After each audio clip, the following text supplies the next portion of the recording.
Welcome to Just Relationships, the show that offers you concrete ways to make your relationships better. Whether it's your boss, your spouse, your children, or your friends, the quality of your relationships in life directly affects how you feel about yourself and the success you achieve. Your host, Dr. Duffy Spencer, a psychotherapist, telecoach, author, and seminar leader, will interview top experts to help you learn to manage this essential part of your life. And now, here's your host, Dr. Duffy Spencer. Welcome back. If you tuned in last week, you know that this is the second part of my interview with Stephanie Lombard, the co-author of the book, along with her husband Shannon, of PTSD, which means post-traumatic stress disorder. And the Lombards have renamed it. So I'm going to read the subtitle of the book: How Overcoming Anxiety, Depression, and PTSD Taught Me the Power of Pushing Toward Success Daily. Post-traumatic stress disorder, pushing through success daily. And what we talked about in last week's show was the idea of me taking some exception to the term pushing, and acknowledging and recognizing, and happily so, that in the Lombard's book that they distinguish between healthy and unhealthy pushing, and using the term nation of addicts. And unfortunately, many people in our world use the unhealthy pushing of alcohol, drugs, sugar, all kinds of substances and activities to get through the day that are not at all growthful. So we're looking at how you can push yourself in a healthy way. And Stephanie has been sharing about how Shannon did ask for help and used things like mindfulness and affirmation and prayer and therapeutic essential oils, lavender being the best and my personal favorite, and just moving the muscles, keep going out. And ultimately what we were up to was where he actually got the willingness, the courage to ask for help, and how you two went out of your duo, your coupleship, to reach out. So tell us what happened then. Yes. I am so grateful for employers who put into place things like EAPs, employee assistant programs. Yes. And sometimes it isn't until you absolutely need help that you discover that there is something like this available. One thing that I feel so strongly about is knowing your resources, right? You don't have to know everything. Mm-hmm. I don't feel like you ever have to know everything about anything. But if you have a resource book to guide you, if you've got some tools to guide you through, and you know where to grab that tool belt from, right, then you're better off for it. And so I knew that there was an opportunity through Employee Assistance Program. We went and sought it out. I can tell you right now, I am so grateful to Los Angeles City Fire Department, because that's where Shannon was working at the time. The EAP program there was able to step in and really start the process of helping him to identify what was going on. Wow. I'll never forget Nancy. Nancy, if you're listening to this, thank you again. But she was able to help him to identify through like a quiz. I would call it a quiz or a test, and sort of see where that was tracking him. Of course, that was only the first step, and that wasn't a diagnosis, but it guided her in an area where she could kind of see what was going on. And from there, she was able to take us to the next phase or next step. And that included some therapy together as a couple. It included therapy for Shannon alone.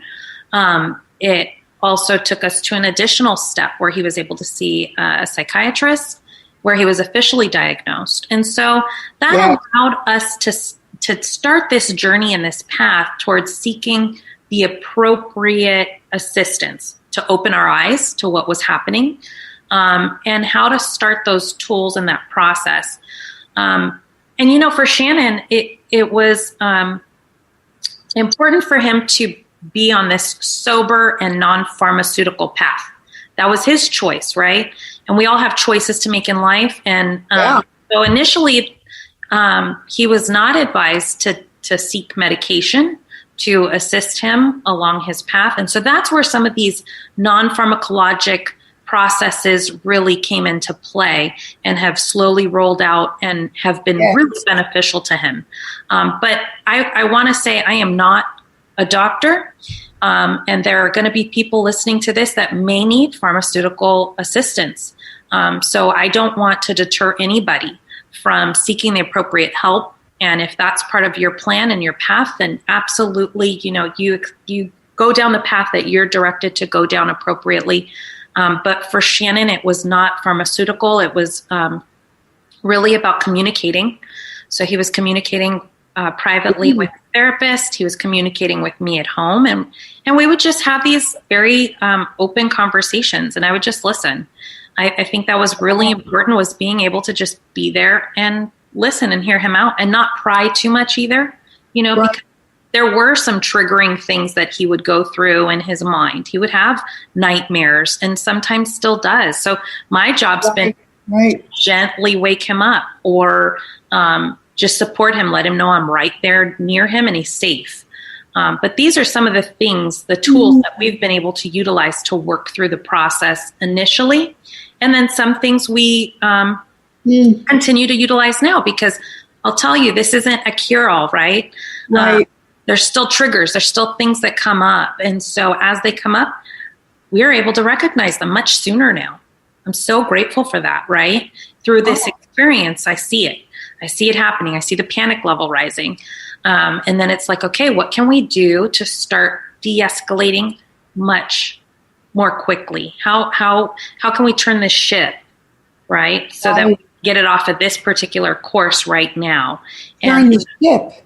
Yeah. So, and I've actively seen it work, and for sometimes it means going to a quiet space for a few minutes for him, getting his breath, refocusing. Sometimes it takes all day, let's just be honest. So, and allowing that space for him. So I recognize it. He recognizes it. He knows what he needs to get back. And then we get back on track. And he's able to, it doesn't have to turn into a weeks on end kind of a thing.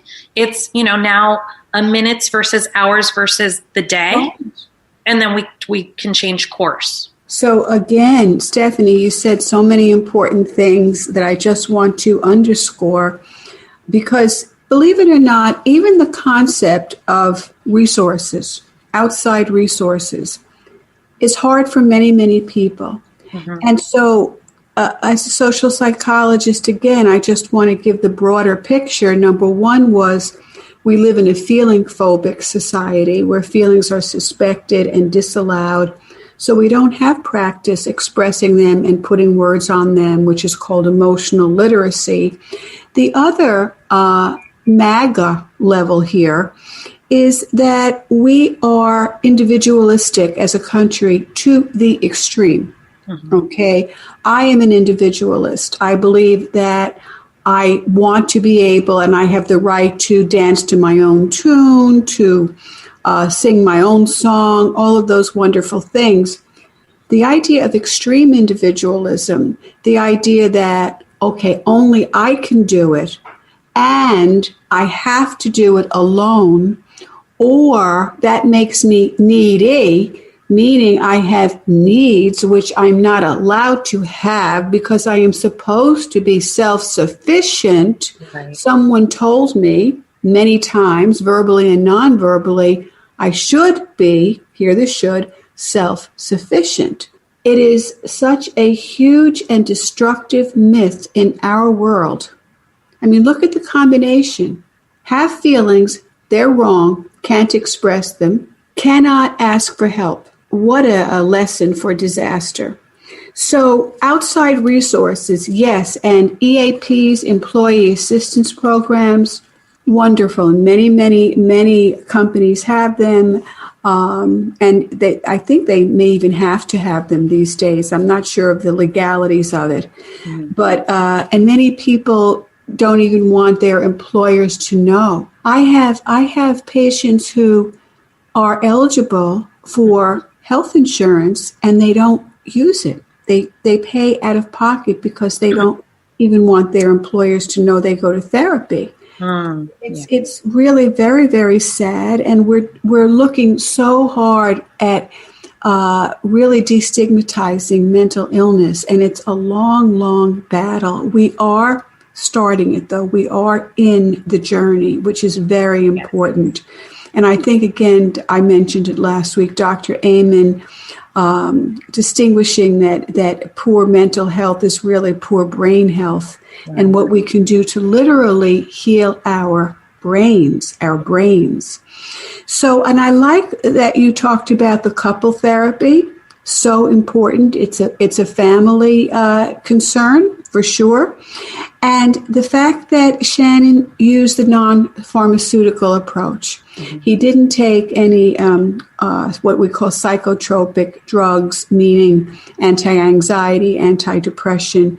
And I just, as a clinician, want to say that I do agree. I do think that psychotropic drugs can be very, very useful. I do try to do everything else but with my patients. But at a certain point, if it helps you get over the edge, that is a very good thing. And we had mentioned, of course, already the prayer, the affirmation, the mindfulness, the essential oils. And what you said, open conversation without prying.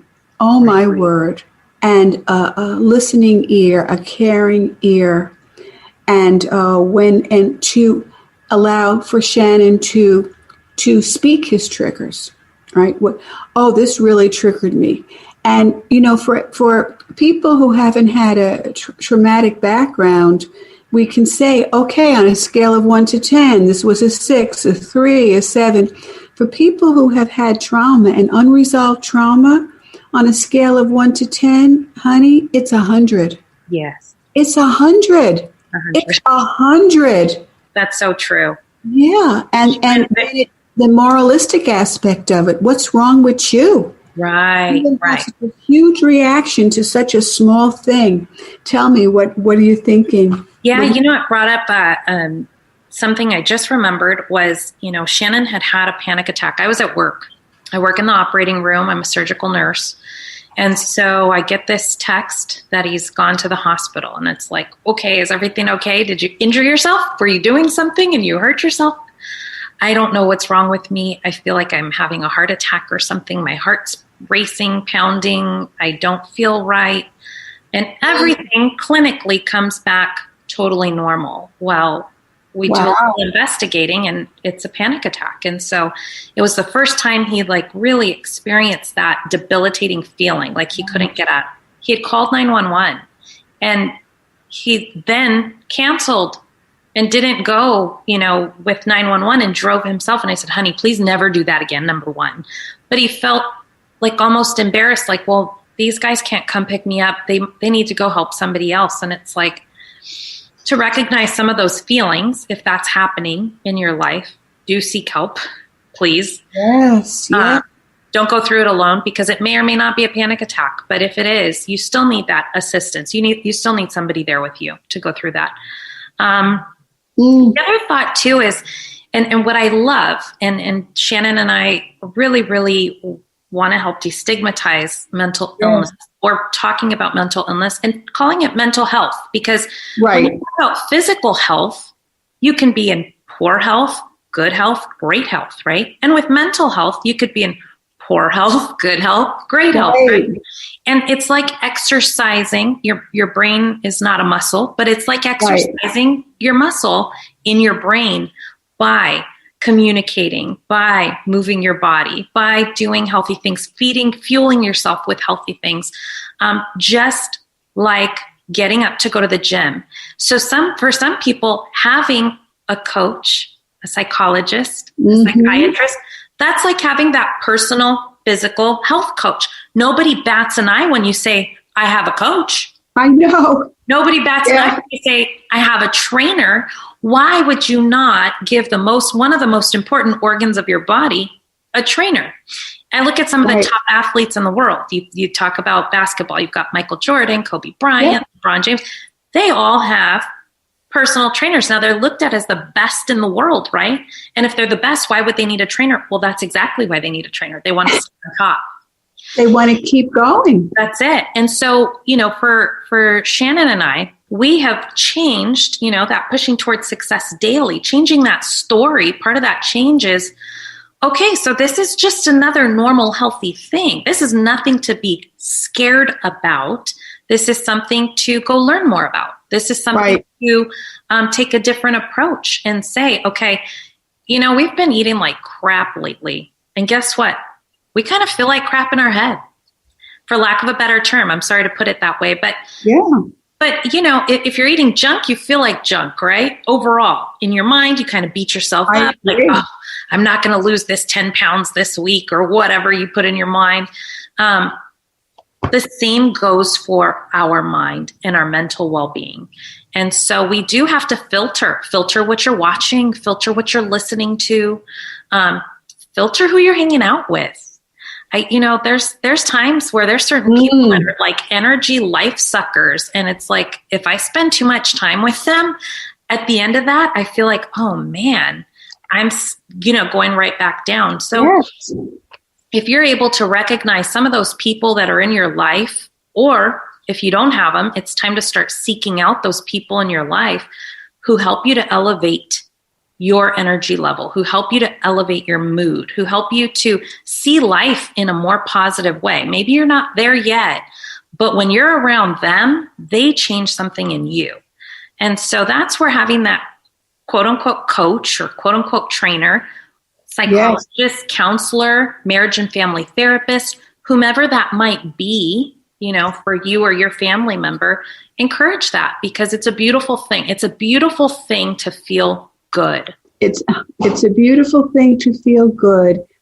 Again, I want to underscore what you've said, because this is part of my sermon to people too on my soapbox. Why on earth are top athletes and entertainers allowed to have help and we're not? Coaches, trainers, again, that extremely individualistic society. I should do it alone, but the top stars can get help. So to reframe it, and one of the things that you write about in the book is moving forward. And there's an expression I use with my patients to fail forward, and to reframe failure. And you talk about reframing your trauma, and rebuilding yourself one day at a time. Can you just speak to that, the idea of reframing trauma and rebuilding yourself? What does it tell me? Yeah, there's sometimes you can stay stuck in a position, right? And so that staying stuck part, it's being able to sort of free yourself up from that staying stuck. I can stay here. I can keep feeling the way I feel. Or I can start to think about this as being a good thing for me. Yes, so I may have gone through some traumas or a very painful trauma, but it doesn't have to stay as my trauma. This can now be something that I start to find the good in moving forward. Yes. You don't have to move on. You don't have to say it never happened or act like it never happened. None of that. Distinction, yes. It's, okay, this happened. Right. How do we begin to pick up those pieces? How do we begin to look past being stuck in this position and start to go into a better position? Shannon and I personally feel two things are very important around this. One, gratitude, always finding the good in something. Oh, yes. Right? Gratitude is really important. But typically, gratitude is tied to helping somebody else. So that's number two. Yeah. And if you can, I heard this term recently and I absolutely love it.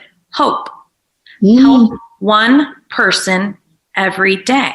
So now if you can get out of your way and go help somebody with something, it could be the most menial thing, task, gift, whatever. If you can just think about, how can I help somebody else today? I love it. You are getting out of your way and staying stuck in your position of maybe negativity, feeling down about yourself, feeling down about the situation you were in, and now you're helping somebody else. That gratitude piece kicks in. Helping somebody else typically really is about you and not the other person, but it feels good to help somebody, right? I love helping people. That's why I'm a nurse. So I tend to think in this way, like everybody thinks this way. It may not be true, but it's how I see the world. And so we have really, Shannon and I both have really connected on this piece of gratitude and helping others. And as you do those things, as you move forward in that kind of way, you can reframe your story. Yes. You can turn this really terrible thing, really terrible time in your life, and turn it around and make it something that's very good. Not that you look back on it and say, oh, I feel good that this happened to me. But you can say, there's a purpose in this story. Yes. Science backs that up, that it feels good to help people. There's even a term called the helper's high. So that's a good natural high. And that we know about the oxytocin, the tend and befriend, and that you have so much of it, Stephanie. It seems females have more oxytocin than males. They have a lot of testosterone. And so that's a whole other story. But the idea of helping people, reframing it, and looking for the good, always looking for the good. And we're doing such a wonderful play on words here that I just want to say I hadn't thought about the significance of, instead of moving on, we move forward. Mm-hmm. That is brilliant. That is absolutely brilliant. Kudos to coming up with that term. Because, we are meaning-making creatures. We human beings make meaning. And in a world of uncertainty, the brain itself needs completion and certainty to move forward. So unfortunately, when there are very few dots and we're trying to connect the dots, we can misconnect them. Right. In the desire to make something whole, so we can see the whole elephant. And that's why conspiracy theories abound, because in an age of uncertainty and fear, people want to connect the dots.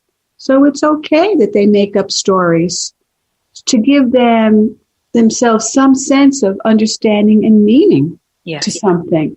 It's very it's sad. We have to always be aware when we are making inferences as opposed to being factual. Yes. And it's one thing to say, well, I infer this. That's okay. You can say I'm making that inference. But it's another thing to believe that in your own mind, it's a fact, and when it really isn't. Right. So we have just a couple of minutes left, and I just want to let you know that I was very touched by your letter in the book. Thank you. Letter from a spouse, and seeking naturally help for yourself. You're so honest, Stephanie. And how have you grown? What has this been like for you? That's such a great question. It's been a tremendous opportunity for me in just upholding my vows to my husband in sickness and in health, right? So Shannon didn't wear a cast on his arm or his leg. There was no visible injury. There was nothing you can pick up on an x-ray. Right. What was happening, though, was it's like a chronic illness. And so being able to support him in his mud, in the thick of it, and coming up out of that muddy layer, that thick layer, that I think taught me my ability to endure long suffering. It was long suffering put to the test. Because, I suffered before with the arguments, the fights. We've got, at the time, it was toddlers who didn't want anything to do with their dad. I mean, it broke me down because I would tell them we're coming home and they'd ask me, is Daddy home? And if they knew he was home, they would cry. To be able to not cry myself in that moment and to say, it's okay, guys, I'm going to be here for you. And to be at this place now, that was endurance. That was mental fortitude. That was a lot of things. I don't know that everybody has that within them, right? But I was able to be put through the fire, and I found out that I had the resilience within me. And also, it's taught me that if I stay silent, Dr. Duffy, if I don't transparently share what's gone on and be very, very real with other people, how many more people have to suffer in silence? It was so selfish of me to think that if I hold back on some of these experiences to protect my own feeling or reputation or whatever, because people can be very, very protective of their personal life. I knew I was doing the biggest disservice to my experience, to Shannon's experience, and to others that are out there suffering right now. So I could be vulnerable. I can be transparent. People are learning things. I mean, sharing this with my own parents, sharing this with Shannon's parents. I mean, these are big, big things. And we've been able to do it if you asked me several years ago, I probably would have told you never would I ever. However, here we are. I've come into a place where we can own that story because it's no longer ours. It's really for others to be able to know there's hope out there. There's help. It's out there. Some of those resources, they weren't just EAP. It was through church. For me, it was praying. It was my relationship with God. For Shannon, too. I saw him, we're Christians, and so I saw him get baptized as an adult. That was something he sought out to do because he came into this place of healing for himself. But that may be something else to someone else. There's an opportunity here to heal. There's an opportunity to grow. It doesn't have to stay this way. We have heard stories of different people that don't know that there's hope, don't feel like they can hold on, and they take their life. And the last thing I want to hear about is another family broken up, another person that's taken their life because they didn't hear our story. We didn't share it. We weren't transparent enough. We really, really, really have to be able to be open and communicate and love on people. Again, you say so much and you speak from actual experience. This is not book stuff. Yeah. So I thank you so much, Stephanie. I can't tell you how much I appreciate you coming on and sharing your story and reminding people that good people can get hurt, they can get injured, they can act out. Reminding people that help is out there. And the idea of the word, you use the word opportunity. I love etymology, and opportunity comes from the word option, and which is the word optical, to see. And if we don't see an opportunity, it's not an opportunity. So we have to see the opportunities. So thank you again. And your book is PTSD, How Overcoming Anxiety, Depression, and PTSD Taught Me the Power of Pushing Toward Success Daily, by Shannon and Stephanie Lombard. Thank you again, Stephanie. And this is Dr. Duffy Spencer saying goodbye for now and wishing you great relationships.